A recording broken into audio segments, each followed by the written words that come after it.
Hang on. Al? Yeah. Al? Yeah. Alan? I can hear you. You can hear me? Yeah. Oh, wicked. Right, people saying they can't hear. Right, here we go. Oh, there's a first. Look at you all warm. I mean, stuck on the roof. Right, that's better. Right, it's all working. I think there was some technical bits and pieces. Right, let me just give a little tone. How are you? Right, let me just give a little look through. Right, okay, all right, Al. So let's have a little wander around. Got a cup of tea and whatnot. So, Alan, how are things with you, my friend? Yeah, so I've been a little bit stressed, and you know, we sometimes try to do more than we probably should, and sometimes it gets on top of us with working and trying to cope with Kath and her being in hospital, and me taking 2 year court papers, which I finally finished now for 2 years. Right, And so let's talk about this. So, for everyone who doesn't know, Alan is one of the lead campaigners for the Beach Home survivors. Beach Home being the care home in southwest London, where Alan spent his early years and suffered systemic and institutional abuse at the hands of his carers. So, Al, you're now implementing civil proceedings against the local borough or local government. Who? Yeah, I've done it against Hammersmith and Fulham, where we stood on that very, very cold morning. Yep. If That's they right. remember that, and Yep. we got nowhere with that, and I ended up giving them the interim report in the end. One of the aides did come down eventually, but they were a little bit hostile towards us, kind of almost trying to chuck us out. And I said I wouldn't leave the void. Well, that's right. We And was stood there. anyway, Freezing we cold did what we rain, did, wasn't and well, it was freezing cold day. And then so, as you can see, there's a lot of form filling in, and as you can see, there's a paper there.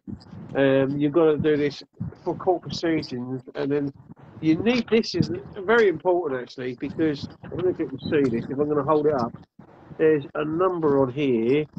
I don't know if you can see it. Can you see that? Yeah, it comes Number. out backwards, but don't worry about it, Al. Yeah, it's that number with the red line box around it is very, very important, because that now I've got all my paperwork, bundles of it. I don't know if you've seen the pictures. Yep, saw that.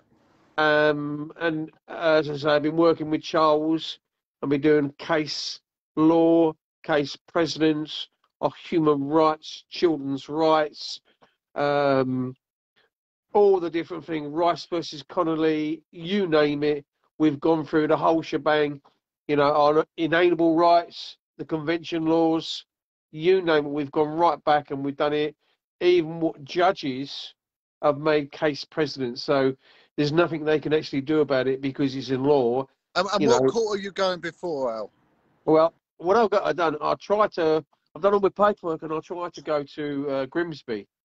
And they turned around and said, it's not our jurisdiction. You've got to go to... Why they tend to do Grimsby? now is they have a combination court. Right. So they do all the courts, the magistrates' courts, the Crown courts, the civil courts are tied into one at Lincoln High Street. And because I live in the area that I live in, I have to go through Lincoln. Okay, so right. Now what I do is I send this form back in the post Monday morning first thing, record it, or trace and track. So I know who that signatory is at the end of it. And then once I've done that, then they tell me how much my fee is. Then I have to pay the fee. Send all my paperwork off to them, and then it might be heard at Lincoln, or it might go to London. They might say, it's out of our jurisdiction, it's got to go to the High Court. Well, if it goes to a High Court, there's only one High Court anyway, and that'll be down in the Strand. And if you go, well, let's all wish you luck, Al. And not only that, I mean, you're not a lawyer by trade, you're not a civil litigator, but every day is a lesson, and you started this battle, a few years ago, and it has been a battle, and you've got good people in charge. I mean, I know Charles has been with you from, right from the start. Yeah. You know, so I it's mean, we've bit by often bit. talked about common law and stuff like that. I mean, we even said yourself, you're taught common law. It's the same with the fire brigade. You know, no harm, no loss, no injury. They kick the fucking door in so they can get to try and save life. So there's always been something that has been out there.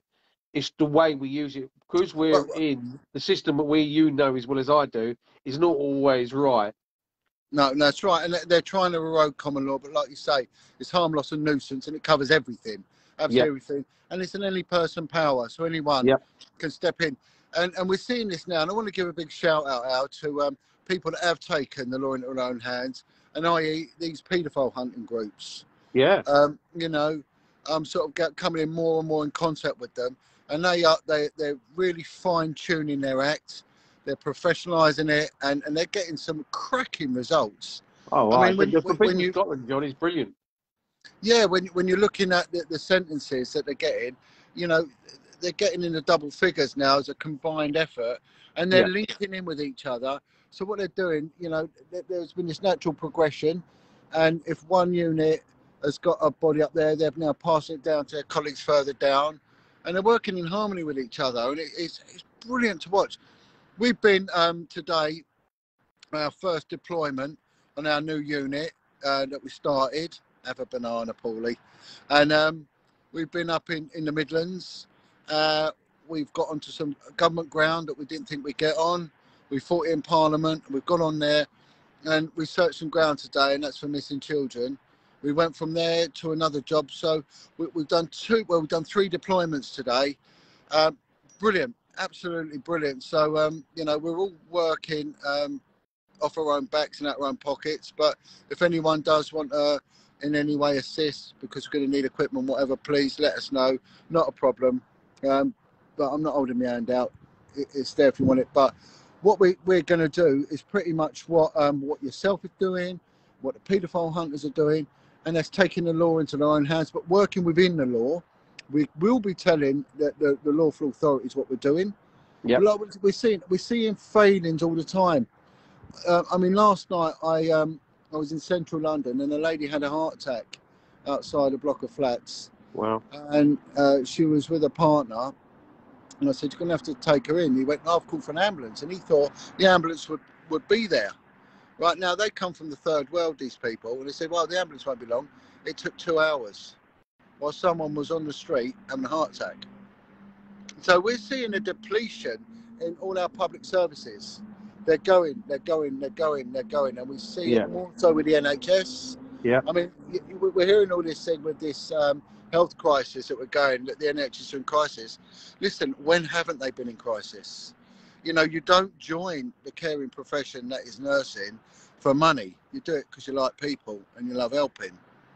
And it's the same with policing. We are seeing failing after failing with policing. I can't see yeah, policing carrying on the way it is now. You no, know, it really shocking. And then when we get to the stats around child abuse, Al, which is our chosen topic, as we both know, I mean, we can attribute so much to child abuse. We can attribute mental health, physical well-being or not well-being, you know, criminality, anger, aggression, depression, and we can go on and on and on, you know, and it comes down. We was with someone today, Al. There was a lady who's a victim and a survivor of satanic ritual abuse. And the lady has gone to the police. She has got incredible evidence. She's got images of the abuse. It's just outstanding. And the police never took it on as a crime with religious connotations to it. They yeah, looked at it because it was historic. They dismissed it, but it, you know, and we've taken the case on. We did a site visit today, and the team I'm with, ex-military guys, and what we were saying, we were talking, and for one, what is outstanding is that anyone can sexually abuse their own children. I mean, how anyone can do that, not even their own children, any child, let's get that right. And what do they expect to gain out of it? yeah, I mean, the moment they do that, that is a child's mental health gone, yeah, that's their hope gone, their outlook gone, their happiness gone. But these people that do this, if we can just stick with the abusers for a minute, Yeah. And I've just been discussing this with my new work colleague on this. They're saying that when they defile a child, you know, something which is yours, which is beautiful, of your creation you're making, something that you love and nurture to the day you die, and you never want your child to go before you. You see joy and happiness in them, and then in your grandchildren. They can't possibly see any joy or happiness in anything.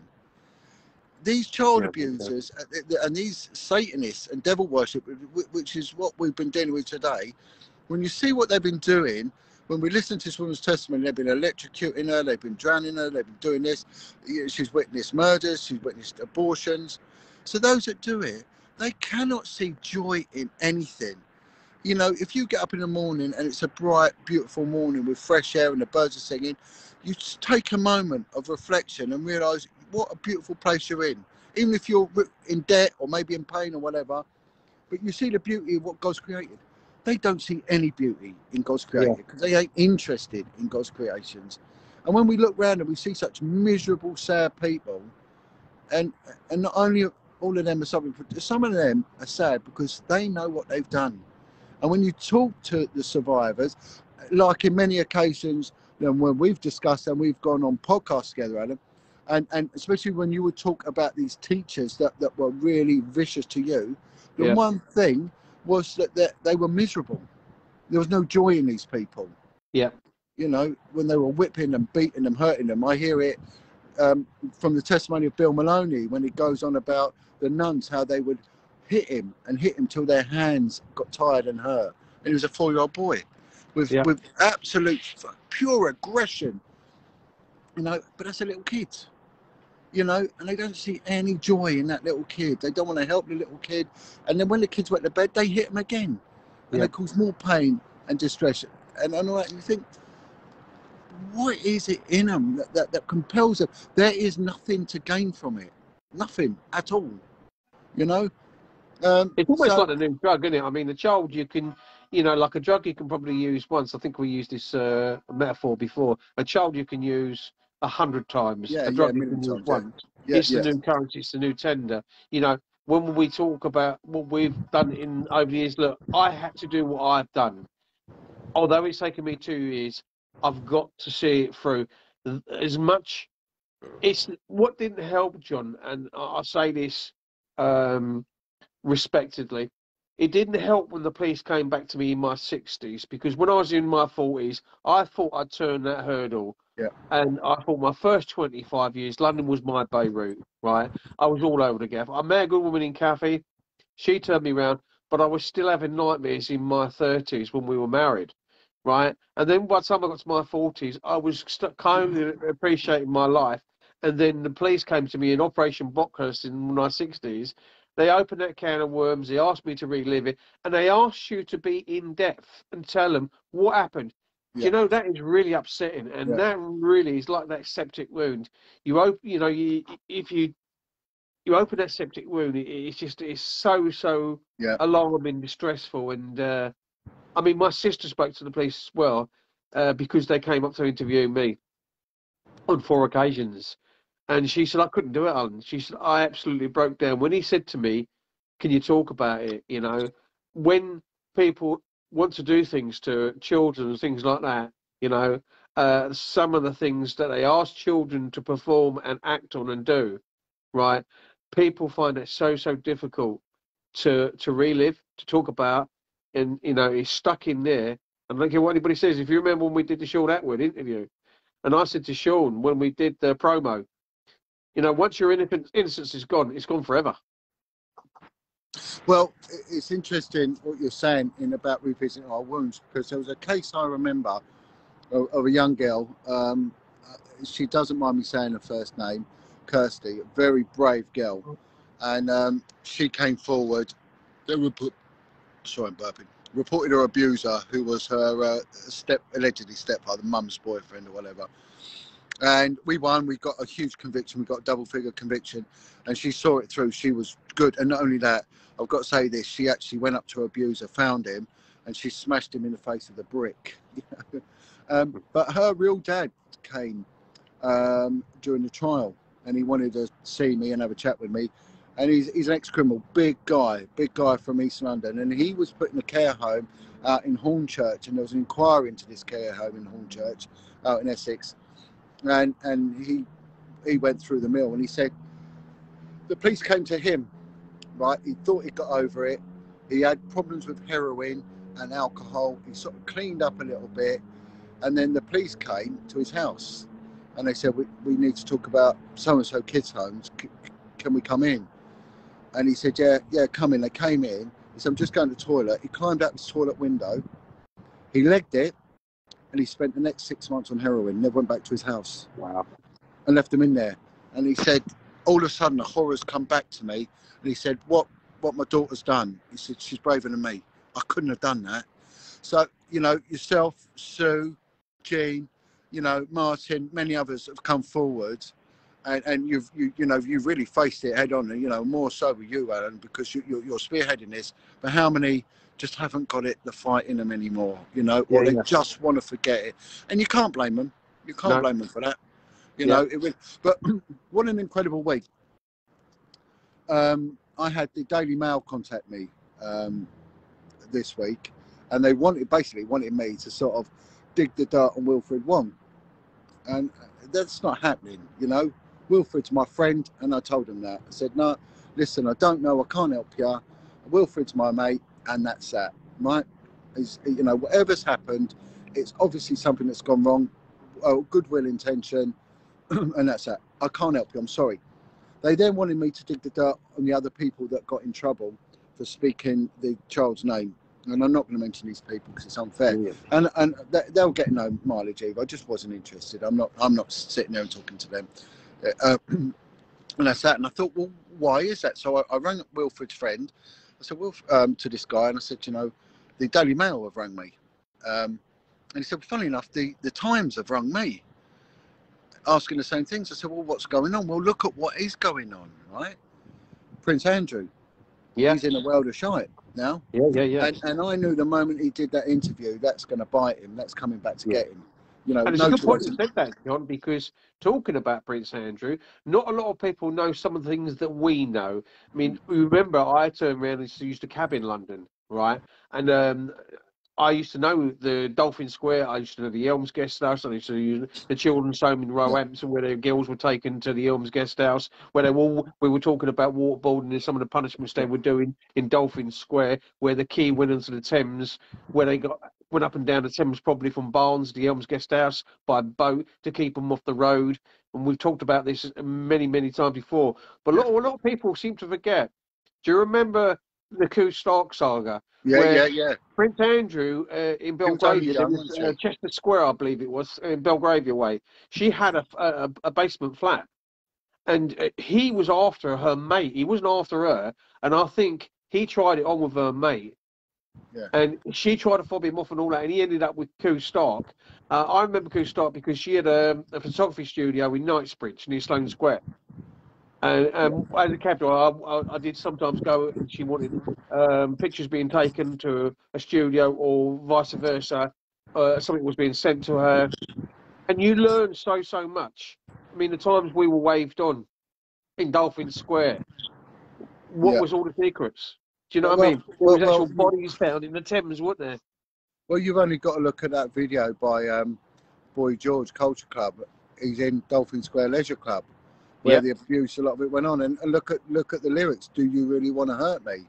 Yeah. You know, and also when you look at the setting, when you watch that video, there's young boys there with barristers, with businessmen, you know, and all sorts. So he's telling us what was going on. Oh Boy George is saying, look, this is what went on.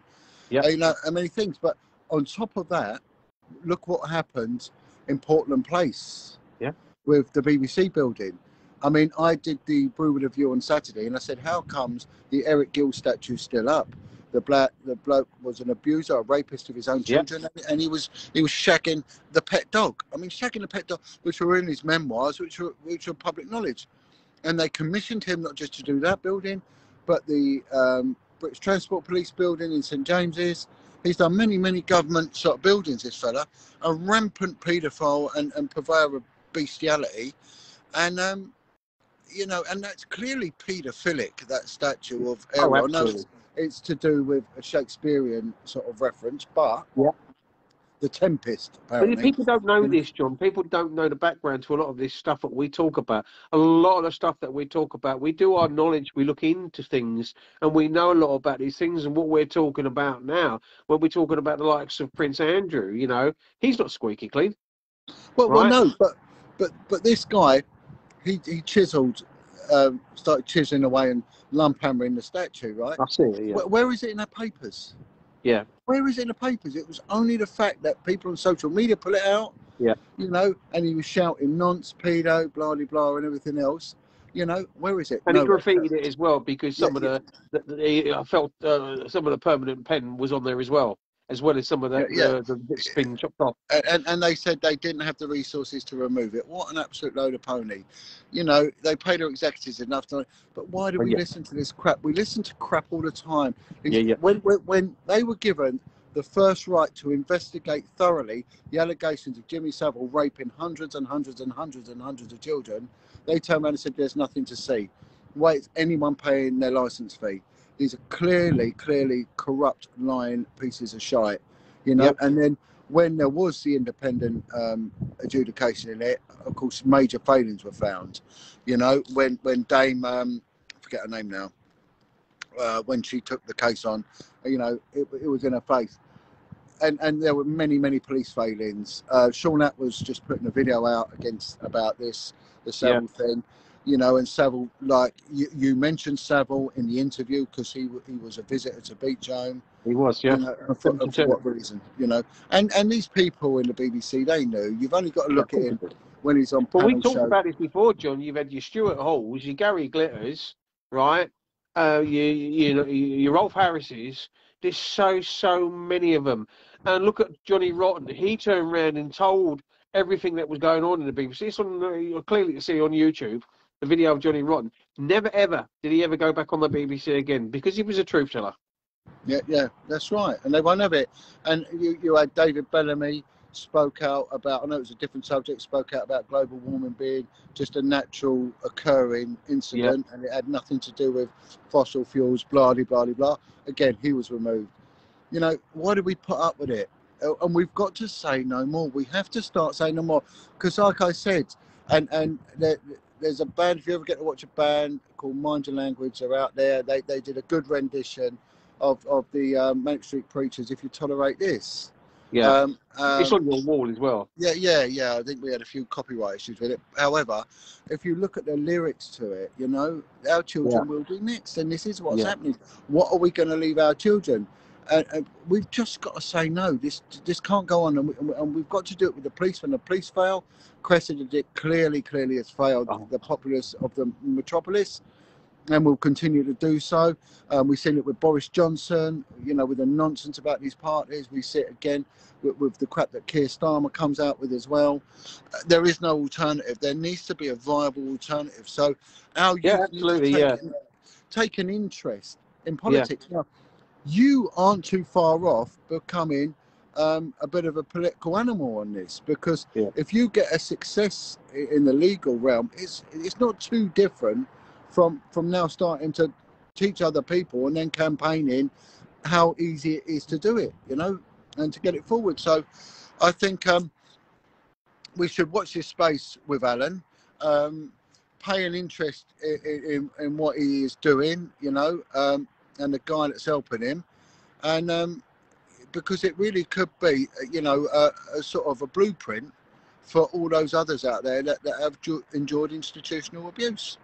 Yeah, well put. So, Well you said. know, Well said. And when you talk about all this, I mean, the links that we talked about, the coup stocks, nobody talks about here. Nobody talks about the Melanie Shaws of this world. You know, she's been incarcerated in well, Rampton, I'm glad you mentioned that. Bristol, and Peterborough prior to. She's been in prison for 6 years. You know, her silence was taken away from her by being locked up because they didn't want to hear the truth from her. You know, people can make up and say whatever they want. Well, if we look at Melanie Shaw, you know, this is a girl of high intelligence with a photographic memory. She even remembered the full account number on the credit card of Prince Andrew. Yeah, That's what 15-digit I credit don't want card to. number. Yeah, You and see, John, she had a photographic memory, and she remembered the diplomatic number plates of the vehicles and the cars that were taking her when Prince Andrew was involved, and taking her because we've got to go back to this Belgravia flat, right? Because something was going on that Chester Square Belgravia, yeah. the flat where Kustark was. There's more to that than meets the eye, and that has been Well, swept under the carpet. Chester Square was also the residence of Margaret Thatcher, Yeah, and down the road is what they call the Eatons, and Eaton Place, Eaton Square, blah blah blah. SW1, it's between Victoria and Sloane Square. yeah. The Um, South One postcode, basically, isn't it? SW1, the SW1, exactly. You know, the most sort of prestigious residential region, probably in Western Europe. The If you, well, paedophile that's exactly what I was coming centre of to. the bloody world. If you read the book of Anthony, is it Anthony Daly? It's called Playland, and it's all about the rent boy scene. And he was always taken to one of the flats in Eaton Square. It was honestly, my mind's a little bit frazzled because I've been on the go for 2 days, Yeah. and it was the chairman of WH Smith's, and he was in there sodomizing young boys. His name Valence, Ian Valence, that's the guy's name. Him Yeah, and his yeah. brother, they were both in the Guards Regiment as officers. I'm reading a book at the moment called Poisoned Bowl, and it's about the fee-paying schools, the elite fee-paying schools, and that it floats on a diet of beatings and buggery. I mean, what are they producing? These aren't going to be functional, caring, considerate, balanced individuals. Yeah, well said. These are going to be absolutely twisted, psychotic, narcissistic, which is what we're seeing filling up our House of Commons. Yeah. They all come out the same club. Well, the prime How many example people? was Lord Steele. Yeah, Now, yeah, he knew about Cyril Smith, right, abusing people with the Lib Dems, right? And he sat in the Lords getting a pension from the taxpayer until he was 81. And then he admitted he did know about Cyril Smith. yeah. Well, why didn't he say something before? Why did he take the money? I It know. was the honey pot all the time. Isn't it strange when someone does something minor, they get crushed. They do something major, they get left alone. Yeah. And we see all those people that stand out. Now we can go into a deeper argument here, but people like Cole Beach is saying nothing new, but what he's saying is corroborated, right? Yeah. The guy is now doing 19 years in prison and no one's even heard of him. I mean, what happened to him? He's not even allowed to visit her. Then we go on about Sabine McNeill.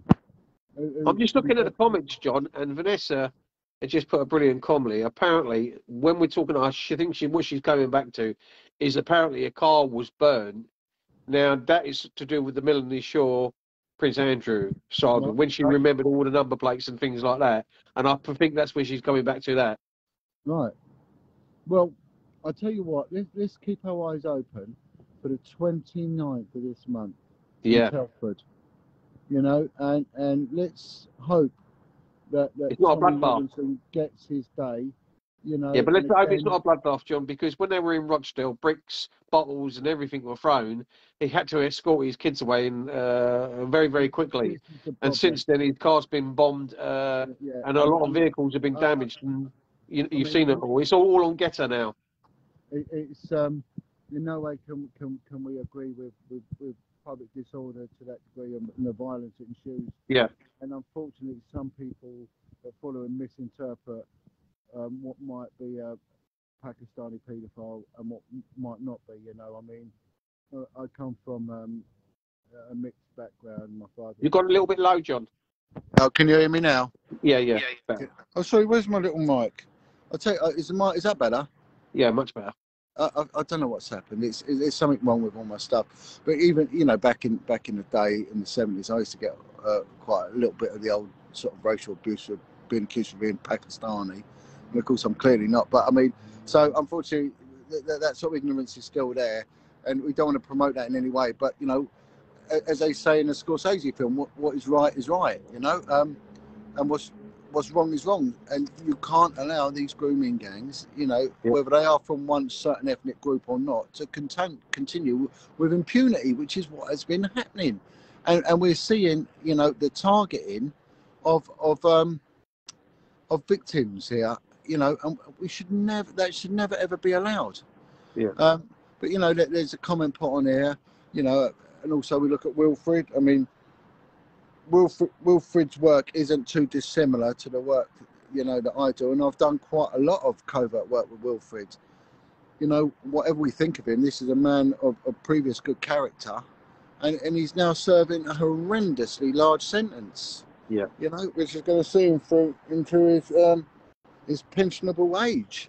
But there's so many of them, John. There's so many whistleblowers. There's so many people that are telling the truth that are incarcerated for being a whistleblowers, truth tellers, and they just to shut them up, they incarcerate them. You know, they take all their rights away from them, and there's not a lawyer that stands up and actually is counted for because they basically take away the key and throw it away.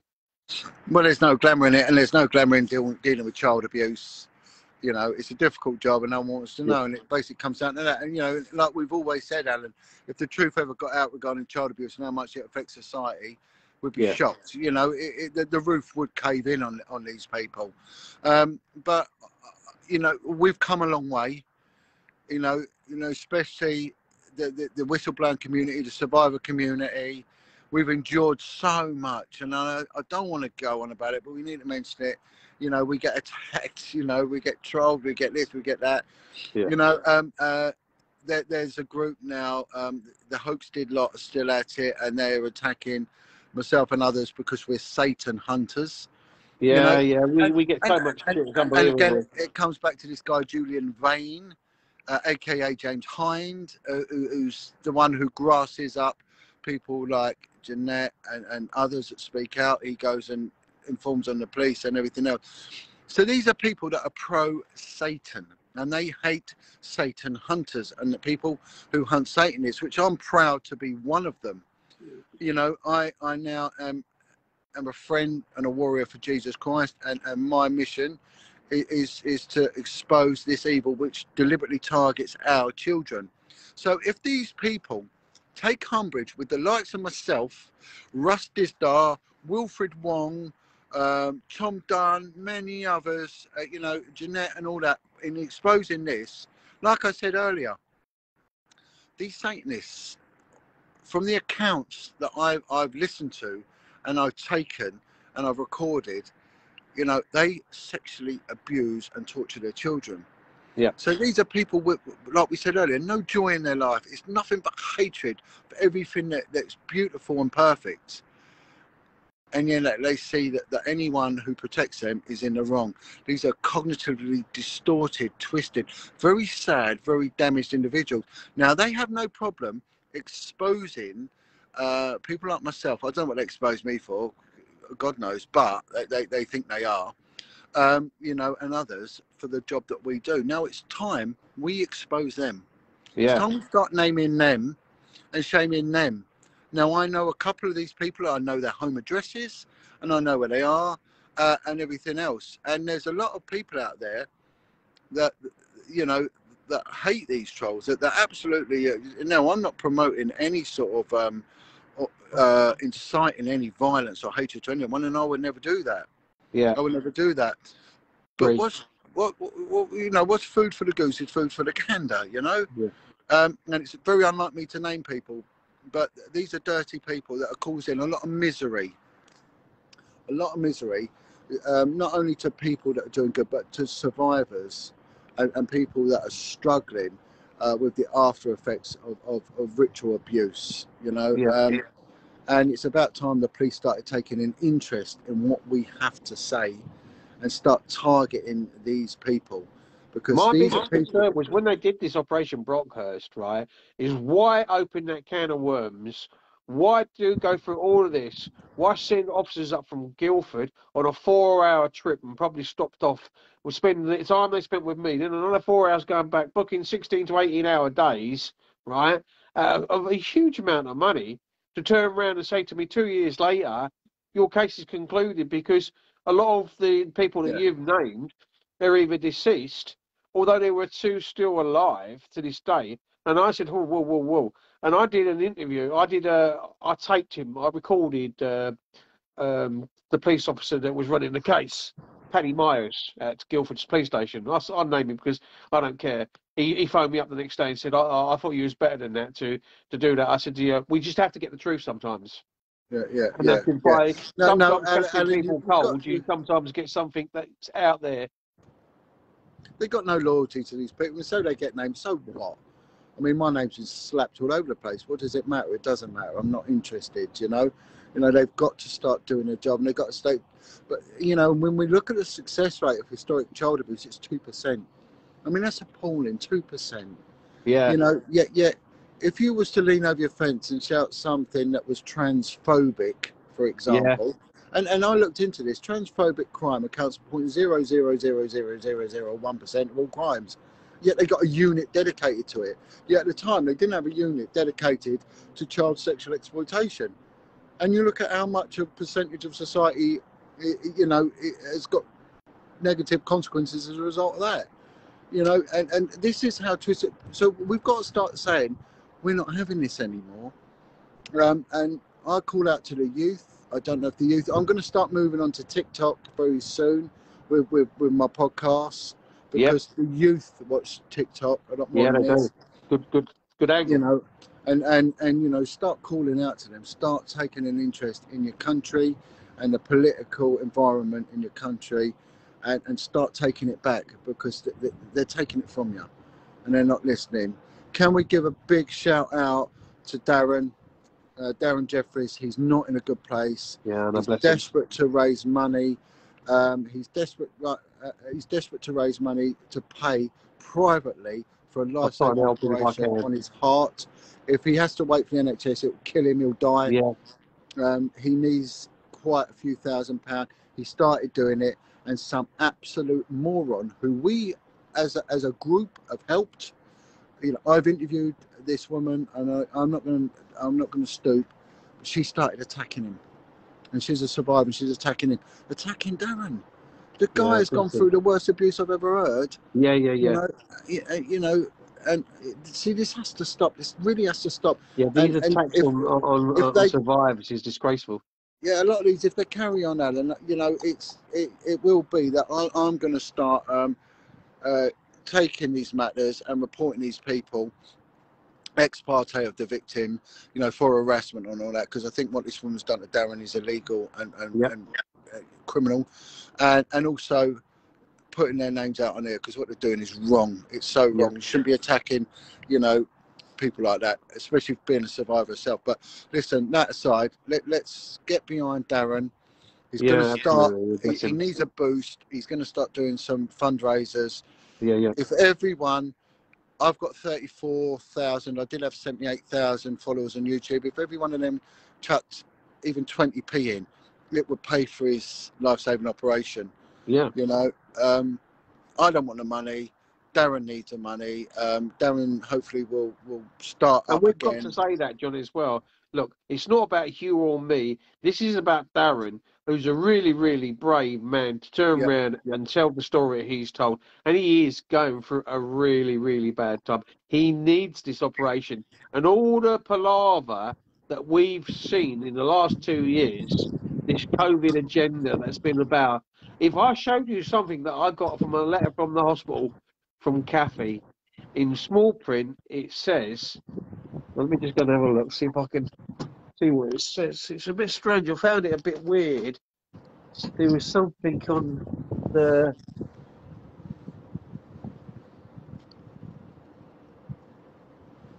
There's something, I don't know if you can see that. Can you see that?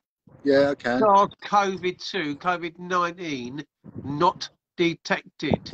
13th of the 1st, 2022, 0751. Well, they didn't test her, so how can I say that? So where are we with all this crap? Well, I'm saying, it's just gone for farcical. Yeah, and it has. I mean, and the country's ground to a halt. I caught the old vid just after Christmas, and it was laid up. No, before Christmas, I was laid up for a little while. It ain't nice, but you bully through, and it goes. I mean, it's a flu. Maybe it's a weaponized flu, who knows, but it's good. But you don't shut the country down for God's sake. I mean, how many people die through suicide, through alcoholism, through, do you know what I mean? How many, you know, And what's everything happened to else. cancer So treatment and stuff like that, you know? yeah, yeah. But It's all gone. Vanessa's really put some good points in the post messages, and she said, I didn't explain fully. Melanie said the perpetrator who abused children and who said disposed of bodies said he set fire to the car. So I wonder if there are records of that. And she's put some really, really good stuff in there. well, let's say a big thank out to Vanessa. Vanessa has been a real supporter for victims and survivors from the word go. And let's not forget, I had a meeting with the Home Secretary's office, with the past and present Minister for Policing and Crime. I was on my own. Vanessa elected to go with me as my support on this. And we went through and had a very powerful yet emotional meeting with the upper tiers of the serving government. So I can never thank Vanessa enough for that, for sticking She's with always me been a through that. good stick. Brilliant. She's A always stood by us. solid She's girl. supported us from day one, and she's just a really good person. Yeah. No, she's got a good human being. She is. So let's say a public thank out, you know, to Vanessa. So, well, I'm going to have to sort of wrap it up. This was my first attempt at this, Al. Bit of a rocky start, but you know, we got there. Look, Vanessa shed a tear. Yeah, Vanessa started crying in the meeting, and the Home Secretary put his, oh man, it was yeah, oh, it was a very, very emotional thing. Anyway, but let's do this again. This seems to work. I have to do it on my page. My viewing figures are a lot lower, but it's okay. I just reboot it on and share it to the other page. So this is really basically just for my subscribers, as it were, as opposed to the general public.